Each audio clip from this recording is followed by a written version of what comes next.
आज आपण बनवूया चिकन चिली। मी त्यासाठी घेतलेत बोनलेस चिकन।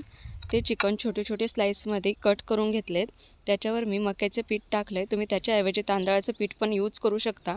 त्याच्यावर मीठ मिरची याचं कोटिंग देते। आता मक्याचं पीठ, मीठ आणि मिरची हे सगळं एकत्र करून मी त्याचं कोटिंग करते। थोडंसं पाणी ॲड करून सुद्धा तुम्ही ते कोटिंग पॅक करू शकता। मी त्या कोटिंगसाठी एग्स यूज केलेलं नाही आहे, तुम्हाला करायचं असेल तर तुम्ही करू शकता। मी कढईत तेल घेतलं आहे, चेक करून पाहिले गरम झाले का तेल। त्याच्यामध्ये सगळे पीसेस मी एक एक करून सगळे ॲड केलेत आणि हळूहळू तेल साईडने त्याच्यावर सोडते आहे। व्यवस्थित ते फ्राय करून घ्या। थोडेसे लालसर झाले, क्रिस्पी झाले की ते काढून घ्या ताटामध्ये। त्याच्यानंतर मी चिंग्सचा चिकन चिली मसाला यूज केला आहे, तो मी आता काढून घेते आहे आणि त्याच्यामध्ये पाणी ॲड करून अशी थोडीशी थिन अशी पेस्ट तयार करून घेते आहे।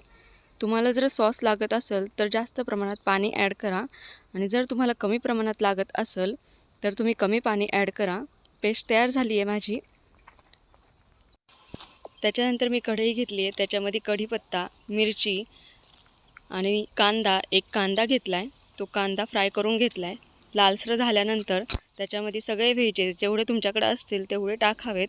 मी कोबी टाकला आहे, कांद्याची पात सगळं ॲड करून घेतलं आहे आणि थोडा वेळ फ्राय करून घेतलं आहे। तुम्ही अजूनही व्हेजेस टाकू शकता।